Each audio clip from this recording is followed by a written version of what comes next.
BJP করার অপরাধেই আমাকে murder করার হুমকিও দিচ্ছে। মানে সন্দেশখালী এখনো অশান্ত বলছেন? হ্যাঁ, সন্দেশখালী মিনাকা জীবনতলা, আমরা বর্ডারের মুখে বাস করি, আমাদের মিনাকা থানা। 2021 সালে আমাকে ঘর বাড়ি ভেঙে দেয় ইউসুফ মোল্লা ওরফে হাসা, টিএমসির উপপ্রধান। সেখান থেকে আমি বাড়ি ছাড়া হয়ে থাকি।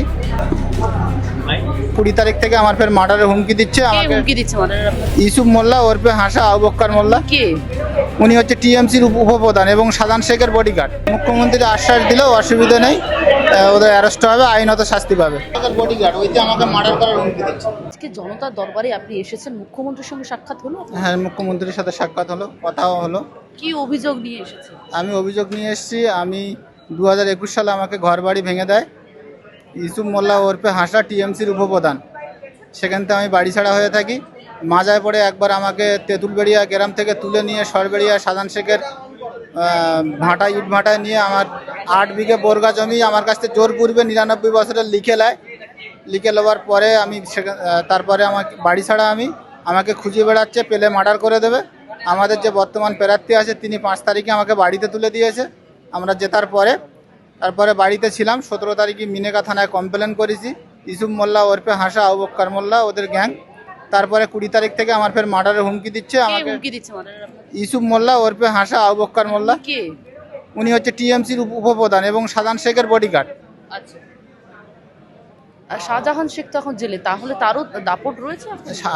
সাধান শেখের মতোই দাপট যে ইউসুফ মোল্লা ওরফে হাসা এবং ওর ভাইপো আছে, ইমান মোল্লা আছে, অদুত মোল্লা আছে, ওদের পুরো গ্যাং আছে। সেই গ্যাং এখনও আছে এবং ওদের বাড়িতে আর্মস আছে। এবং এই ইউসুফ মোল্লা মানে মেশিন তৈরি করে, এর বাড়িতে তৈরি হয়। সাধান শেখের মেশিনও এর বাড়িতে আছে। মেশিন বলতে? মেশিন বলতে মানুষ খুন করে যে মেশিনগুলো, সেইগুলো ওর বাড়িতে আছে। বন্দুকগুলি, হ্যাঁ, ওর বাড়িতে আছে। এবং আমরা কেস করছি মিনেকা থানা, আমাদের মানে ওজন যারা কেস করছি, কমপ্লেন করছি ইউসুফ মোল্লা ওরফে হাসা, তাদের বাড়িতে রেড করছে। যাদের বাড়ি অটোমেটিক মেশিন আছে, যারা আমাদের মার্ডার করে বলে খুঁজে বেড়াচ্ছে, তাদের বাড়িতে তারা দিনমানে 24 ঘন্টা ঘুরছে, তাদেরকে কোনো গ্রেপ্তার হয়নি, এখনও একজনেও গ্রেপ্তার হয়নি। ওর নামে আমরা 4-5টা ফ্যামিলি কমপ্লেন। বিজেপি করতেন বলে আমার অপরাধ বিজেপি করি, আমি বিজেপির বুথ সভাপতি, এটাই আমার অপরাধ। আমাকে বিজেপি মুখ্যমন্ত্রী কি বললেন? মুখ্যমন্ত্রী আশ্বাস দিলেও অসুবিধা নেই, ওদের অ্যারেস্ট হবে, আইনত শাস্তি পাবে। আচ্ছা, আপনি কি দীর্ঘদিন বিজেপি করেন? আমি দীর্ঘদিন বিজেপি করি। বিজেপি করার জন্য কি বিজেপি করার অপরাধেই আমাকে মার্ডার করার হুমকিও দিচ্ছে। মানে সন্দেশখালী এখনো অশান্ত বলছেন? হ্যাঁ, সন্দেশখালী মিনাকা জীবনতলা, আমরা বর্ডারের মুখে বাস করি, আমাদের মিনাকা থানা। আচ্ছা। সন্দেশখালীর পুলিশ গেলে মিনাকায় আসে, মিনাকার আসামি ক্যানিংয়ে যায়, আমরা বর্ডার এলাকায় বাস করি।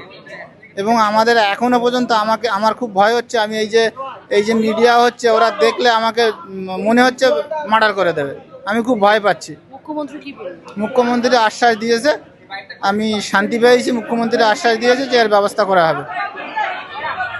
তো আপনাদের মাধ্যমে আমি জানাতে চাই যে এই আসামিগুলো যেন অ্যারেস্ট হয় অবিলম্বে, এবং আমি নিরাপত্তায় ভুগছি, যাতে আমি নিরাপত্তায় থাকতে পারি সেটা মুখ্যমন্ত্রীকে জানিয়েছি। মুখ্যমন্ত্রী আশা দিয়েছে, আমি সেটাই শান্তি পেয়েছি। কি নাম আপনার? আমার নাম মফিজুল মোল্লা, গ্রাম দক্ষিণ বারকা, মিনাকা থানা।